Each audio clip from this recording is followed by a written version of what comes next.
Assalamualaikum warahmatullahi wabarakatuh.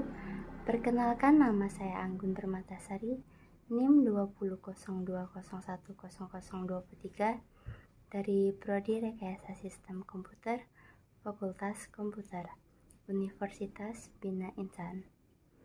Oke, baiklah, kali ini saya akan menjelaskan materi tentang machine learning, yang dimana algoritma pembelajaran dalam machine learning ini pada umumnya terbagi menjadi 4. Yang pertama, supervised learning. Yang kedua, unsupervised learning. Yang ketiga, semi-supervised learning. Dan yang keempat, reinforcement learning. Tetapi di sini saya hanya akan menjelaskan materi tentang supervised learning dan unsupervised learning saja. Oh ya, di sini saya tidak hanya menjelaskan materinya saja, tetapi saya juga akan langsung mempraktekkannya. Nah, pada penasaran kan? Yuk langsung ke materi. Nah, sekarang kita sudah masuk ke dalam materi. Di sini saya akan membahas tentang supervised and unsupervised pada machine learning. Nah, sebelum ke pembahasan, teman-teman tahu nggak sih apa itu machine learning? Machine learning merupakan cabang dari ilmu artificial intelligence yang biasa disebut dengan kecerdasan buatan, khususnya yang mampu mempelajari tentang bagaimana komputer mampu belajar dari data untuk meningkatkan kecerdasannya. Menurut Tom Mitchell, machine learning adalah komputer yang memiliki kemampuan untuk melakukan belajar dari pengalaman terhadap tugas-tugasnya di masa lalu dan mengalami peningkatan kinerja. Sebelum memahami, kita lihat dulu perbedaan mesin dan manusia. Di sini bisa teman-teman lihat, kalau manusia itu dia bisa belajar dari pengalaman-pengalaman yang sudah pernah dilakukannya. Belajar bagaimana ia melakukan berjalan, belajar bagaimana ia menggunakan komputer, sehingga akhirnya manusia bisa melakukan aktivitas sehari-hari sesuai dengan kebutuhannya. Tetapi mesin pada umumnya ia mengikuti instruksi dari programmernya. Jadi di dalam mesin itu ada coding-coding yang memberikan instruksi pada mesin itu untuk melakukan sesuatu. Nah, maka dari itu muncul ilmu bagaimana mesin itu agar seperti manusia, yaitu mesin itu tidak hanya sekadar mengikuti instruksi, tapi mesin itu bisa belajar dari pengalaman seperti layaknya manusia. Maka muncullah machine learning. Machine learning ini ia mampu belajar dari pengalaman seperti halnya manusia, atau lebih tepatnya belajar dari data. Di dalam mesin ini diberikan data-data, kemudian mesin ini belajar dari data-data yang ada untuk pengambilan keputusan di masa yang akan datang. Nah, kita masuk ke inti pembahasannya. Metode machine learning itu ada banyak sekali. Namun secara garis besar, itu hanya terbagi menjadi 4. Yang pertama, ada supervised learning. Yang kedua, unsupervised learning. Yang ketiga, semi-supervised learning. Dan yang keempat, reinforcement learning. Tetapi di sini saya hanya akan membahas tentang 2 metode dalam machine learning. Yang pertama, supervised learning, dan yang kedua, unsupervised learning. Oke, kita masuk ke materi supervised learning. Dalam supervised learning, algoritma machine learning dengan menggunakan data latih untuk menggunakan pembelajaran.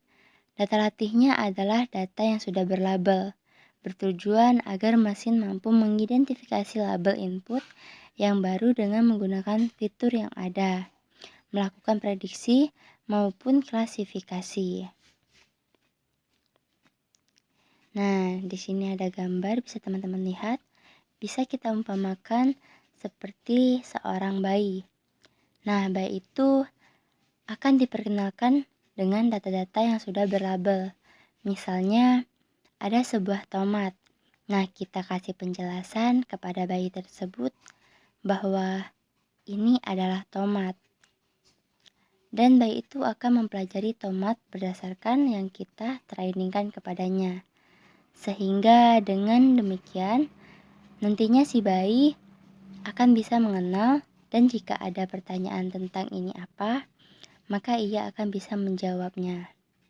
Ini adalah tomat, sesuai dengan apa yang telah ia pelajari sebelumnya.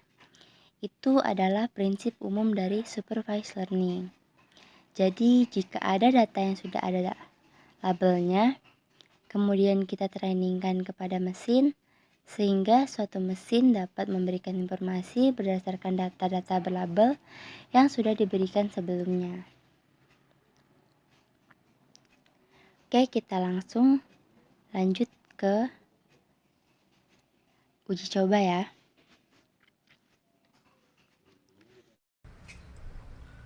Nah, sekarang kita sudah masuk ke tampilan laptop. Sekarang kita langsung aja praktek ya, teman-teman. Di sini saya sudah membuka Jupyter Notebook-nya.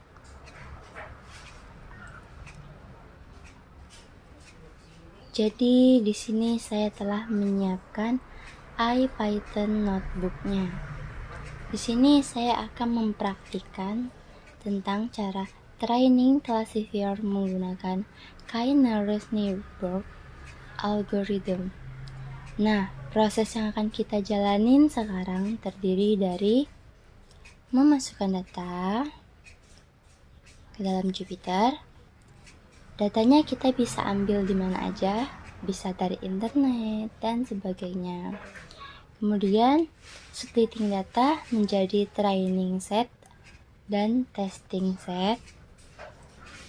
Lalu kita akan lanjut dengan proses training model. Nah, habis itu setelah datanya sudah ditrainingkan ke dalam model, lalu model itu kita tes dengan anon data yang sudah di-split tadi menjadi testing set. Dan yang terakhir, kita akan mencoba mengevaluasi akurasi dengan menggunakan nilai K yang berbeda-beda. Jadi yang pertama kita harus import libraries-nya dulu. Ini ya. Kita import libraries, terus import NumPy, terus import Pandas, dan import Matplotlib.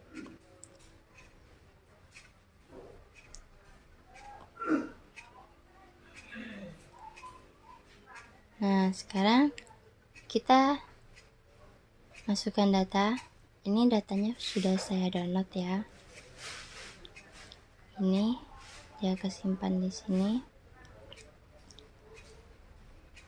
Ayo kita coba run dulu.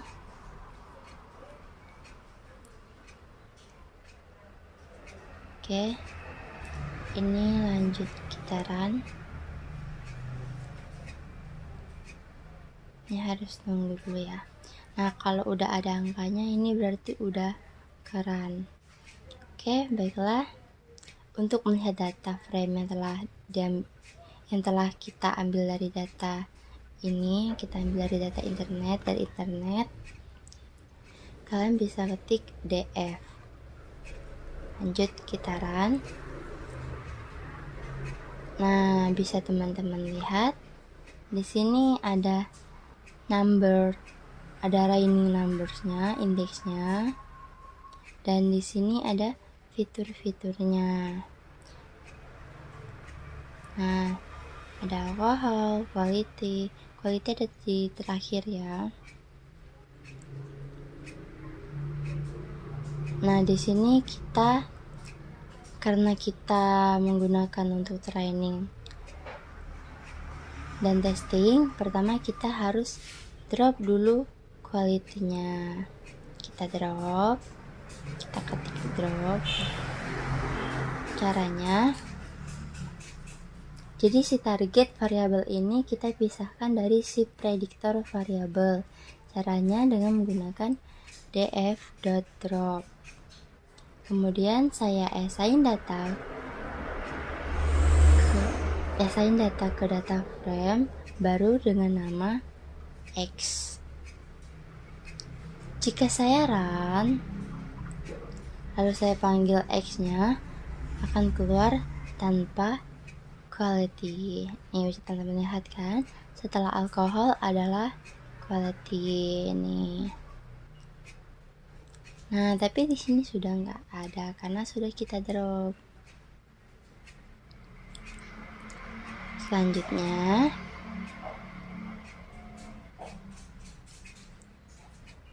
kita melakukan ini kan masih dalam bentuk data frame nih, yang ini. Kita mau bikin jadi n-dimensional array. Biasanya caranya dengan mengekstrak values. Jadi x dot values, lalu kita assign ulang ke variabel x ini. Oke, langsung aja kita run. Jadi bentuk data frame yang ini kita ubah menjadi bentuk data n-dimensional array. Kenapa? Karena nanti untuk fighting kita harus melakukan input yang bersifat array.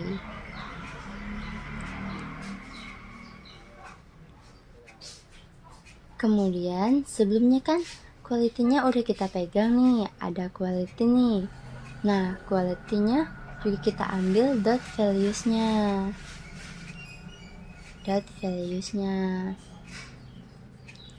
Jadi khusus untuk Y1 ini adalah target variabel. Nah, target variabelnya adalah nilai quality. Jadi kalau kita run, nah ini adalah nilai quality-nya. Jadi kan teman-teman udah lihat di data frame awal, data frame yang ini kan, ini ada quality-nya ada 6, 6, 6, 6, 5 dan seterusnya, ada 7 juga. Nah, sekarang kalau kita lihat ini, yang ada di array juga sama, ada 6, 6, 6, 5, 5, 5, 7 dan seterusnya. Jadi disinilah kita melakukan mapping dari bentuk data frame menjadi n-dimensional array.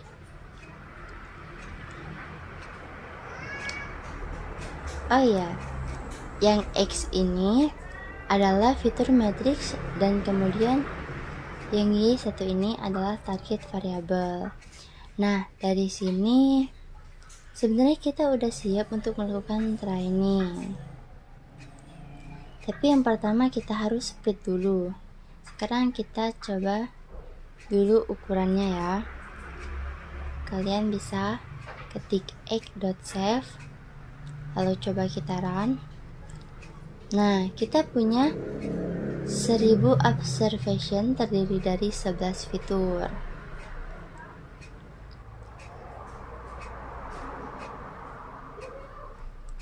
Nah, sekarang kita harus split dulu. Caranya dengan train test split. Berasal dari scikit-learn model selection. Nah, pertama diimport dulu. Jadi ini nama modulnya. Lalu kita train test split. Oke, kita coba run.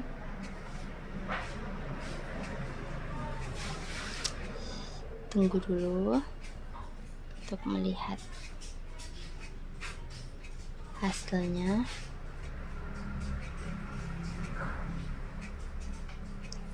Nah, ini ada penjelasannya. Ini hanya penjelasannya saja.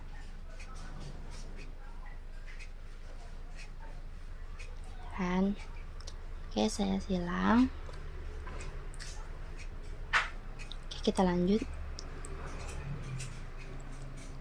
Nah, X ini adalah si fitur matriks dan si 1 ini adalah target variabel.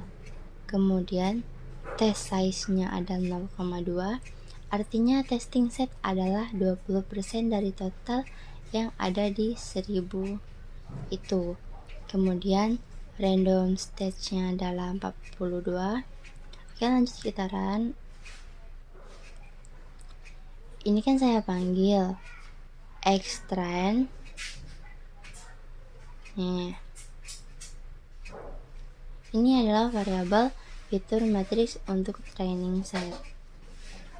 Nah, kalau kita mau lihat perbandingannya, xtrain coba kita run dulu, dan x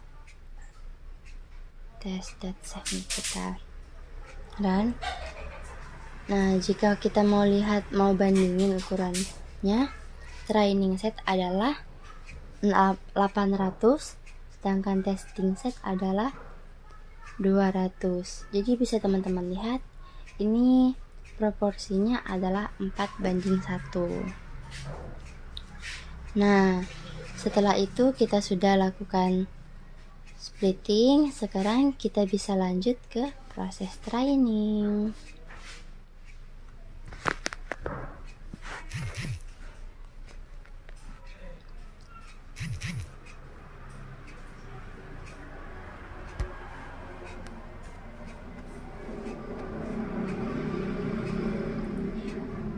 Untuk training, kita bisa import dari scikit-learn. Kita import neighbors. Ya, scikit-learn kita import neighbors. Neighbors ini adalah untuk kegunaan k-neighbors.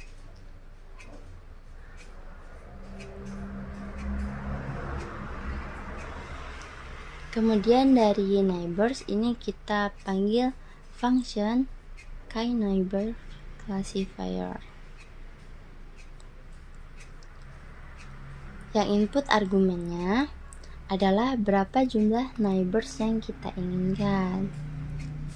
Nah, di sini untuk contoh kita menggunakan 3 neighbors.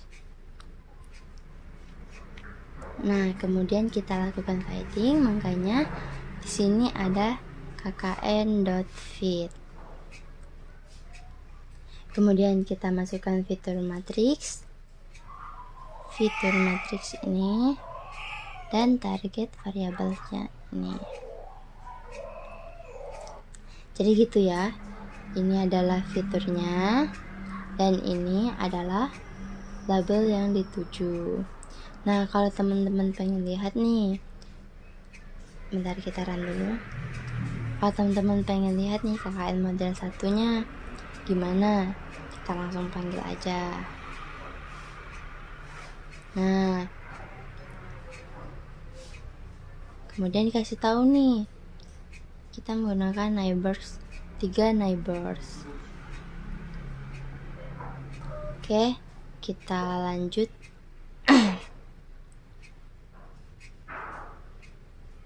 Mengecek akurasinya. Akurasinya langsung aja kita panggil.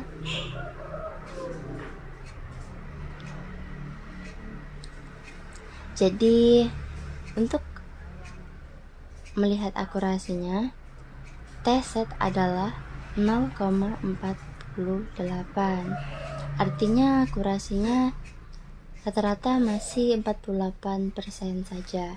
Berarti kalau kita cek lagi banyaknya salah atau benarnya. Nah, kalau cuma 48% berarti masih banyak salahnya dong. Nah, tapi ini hanya summary saja. Kadang-kadang kita mau lihat lebih detailnya gimana. Di sini kita bisa menggunakan classification report. Oke, langsung saja kita run. Nah, jadi teman-teman di sini bisa langsung lihat detailnya. Nah kan, ini hanya assembly saja. Ini lebih detailnya. Kemudian kita lanjut ke conversion matrix untuk mengecek benar atau salah. Langsung aja kita run. Nah, ini hasilnya. Nah, di sini saya juga akan menunjukkan kalau kita menggunakan neighbors yang berbeda,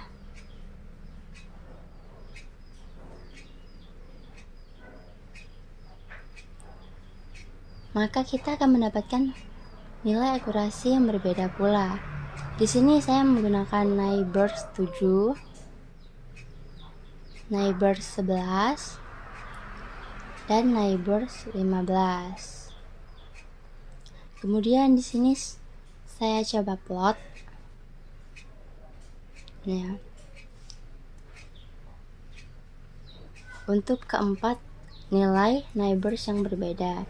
Jadi saya mulai dari angka 3 untuk yang pertama tadi, dan 7, 11, dan 15. Jadi jika saya plot dengan matplotlib yang biasa, maka jadi bentar, kita run dulu ya yang ini. Nah, maka tampilannya akan seperti ini. Ini menggunakan matplotlib yang biasa. Nah, jadi untuk materi ini sampai di sini dulu. Kita lanjut ke materi yang berikutnya.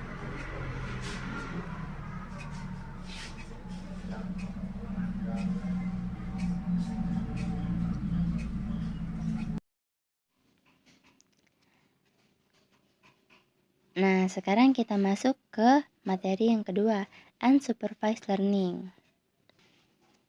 Di dalam unsupervised learning, tidak menggunakan data latih dalam melakukan pembelajaran. Sistem pembelajaran data berdasarkan fitur-fitur dari data tersebut.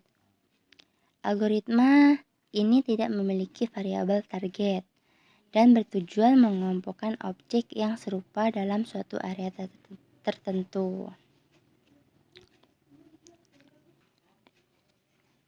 Contohnya seperti ini. Ada input raw data, ada banyak sekali data yang diberikan kepada mesin, kemudian model trainingnya adalah interpretation, algorithm, dan procession. Di dalam interpretation, bedanya dengan supervised learning adalah tidak ada data training, tidak ada data yang diberikan label tertentu. Nah, contohnya di situ ada buah apel, pisang, dan mangga. Tapi ketika diinputkan ke dalam model data-data tersebut, belum diberikan label seperti pisang, apel, dan mangga. Sehingga model akan menerima data-data tersebut, kemudian memprosesnya, dan nanti akan melakukan pengelompokan berdasarkan fitur-fitur yang diterima dari data-data tersebut. Sehingga data-data yang mirip dengan data-data yang lain akan dikelompokkan dalam suatu kelompok. Data-data yang berbeda akan dikelompokkan dengan kelompok yang berbeda pula. Nah, itu adalah gambaran dari unsupervised learning. Oke, kita sekarang langsung aja uji coba.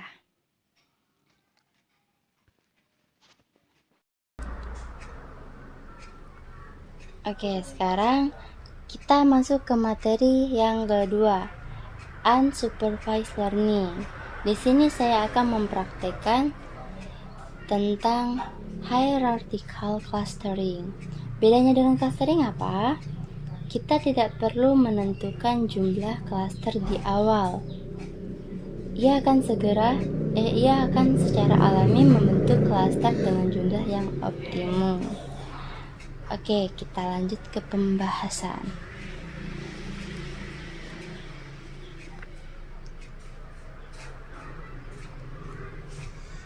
Oke, seperti halnya tadi, saya sudah menyiapkan IPython notebook yang telah saya buat. Bentar ya, saya cari filenya.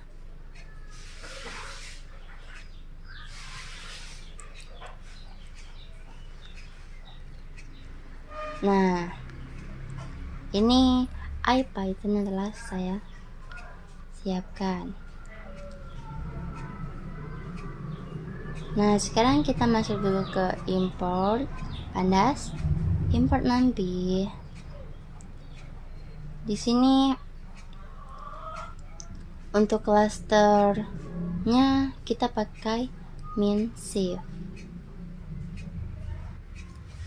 Kemudian di sini saya menggunakan import matplotlib dan ggplot. Oke, kita run. Oke, lanjut. Nah, ini sudah keren. Kita lanjut yang ini ya. Di sini saya menggunakan max blobs. Nih, max blob sama aja sih. Untuk mengenerate sampelnya. Jadi, saya secara otomatis di sini bikin 3 klaster. Ini klasternya. Senternya ada 11, 55, 3, 10. Kemudian ada 500 data point. Oke, sekarang kita run. Ini hanya penjelasan tentang max blob itu apa. Nah, yang penting itu X-nya ini ya. Kita silang. Nah, kemudian kalian lihat data poinnya seperti apa pakai scatter plot ini. Oke, kita run. Nah, udah muncul gambarnya. Seperti teman-teman udah tahu sebelumnya, karena saya sudah menjelaskan sebelumnya tadi, senternya saya buat 11, ini 55 dan ini 3, 10. Lanjut. Di sini kita bikinnya pakai min-shift. Modelnya MS. Kemudian lakukan fighting. Ya, kita lakukan fighting. Kemudian cluster centernya diambil dari cluster center ini, diambil dari MS cluster center. Nah, sekarang kita run.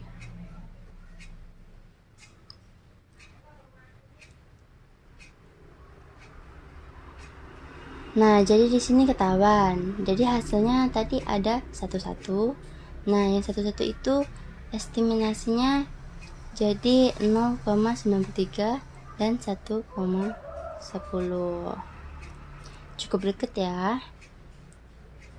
Kemudian untuk yang 55 ini ada estimasinya 4,92, dan 4,86. Nah, ini juga cukup dekat. Nah, untuk yang terakhir ada 3,10, jadi estimasinya yang ini 3,04 dan 10,08. Jadi centroidnya dapat sesuai dengan yang sudah kita set. Nah, sekarang labelnya gimana? Oke, kalau kita coba run. Nah, kalau untuk labelnya ditandai nih. Ini labelnya 1, 1, 0, dan 2, dan seterusnya. Jadi karena ada 3, jadi labelnya adalah 0, 1, dan 2. Nah, sekarang kita run hasilnya.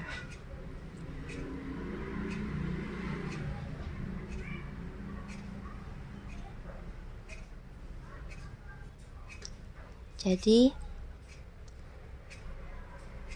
cluster center itu numbers of estimate clusternya itu ada 3. Nah ya, bagaimana ngeplotnya? Jadi kita tinggal run aja. Nah, di sini bisa teman-teman lihat. Kita di sini menggunakan colors labels. Berarti label yang berbeda dikasih warna yang berbeda pula. Kemudian di sini kita kasih cluster center ya. Ini yang ditandain dengan bentuk X. Cluster centernya itu ditandai dengan bentuk X ya. Nah, size-nya 150. Jadi gambarnya di sini agak sedikit kebesaran. Bisa teman-teman lihat. Ini yang terdapat pada gambar ini ada X di dalam warna ini ya. Ini adalah posisi cluster centernya. Nah, jadi yang bentuk X ini adalah posisi cluster centernya. Oke, kita lanjut.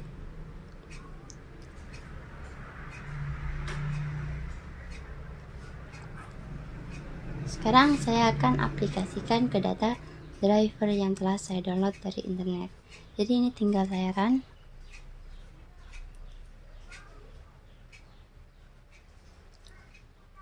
Kemudian kita lakukan fighting. Lanjut kita run. Ini juga kita run labelsnya sambil kita nunggu. Nah, kalau berdasarkan logika Minsheet ini ya, si Minsheet ini ternyata ada 3 cluster. Jadi senternya ada 50 dan 8, 179 dan 10, 176 dan 70. Jadi kalau kita lihat labelnya, nah ini ada 0 dan 1. Sekarang kita lihat visualizationnya. Ayo kita run dulu yang ini. Nah, sekarang kita lihat visualizationnya. Oke, tunggu. Nah, bisa teman-teman lihat di sini ada 3 cluster kan. Nah, satu cluster ini dikelompokkan dalam satu cluster. Ini juga. Nah, makanya di sini ada 3 cluster. Nah, sentral itu seperti apa? Sentral itu yang ini tadi loh.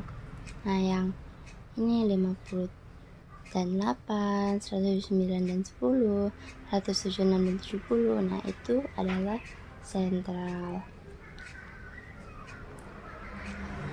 Jadi teman-teman bisa membedakan, oh pakai Keymeans itu seperti apa, hasilnya bagaimana, dan kalau pakai hierarchical itu seperti apa dan hasilnya gimana gitu.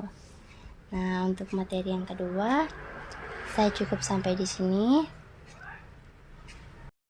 Jadi kalau kita lihat contoh sederhana yang membedakan supervised learning dan unsupervised learning, sebenarnya nampak pada kedua gambar ini. Supervised learning jelas sudah diberi label pada setiap datanya. Sementara unsupervised learning, data-data yang diinputkan ke labelnya belum berlabel. Nah, di sini Supervised learning biasa digunakan untuk decision tree, random forest, regresi, naive Bayes classifier, nearest neighbor, super vector machine, artificial neural network. Sedangkan unsupervised learning biasanya digunakan untuk clustering, K-means, DB-scan, fuzzy K-means, dan SOM. Nah, itu saja penjelasan dari saya. Lebih dan kurang saya mohon maaf. Kepada Allah saya mohon ampun. Saya akhiri, wabillahi taufiq wal hidayah. Wassalamualaikum warahmatullahi wabarakatuh.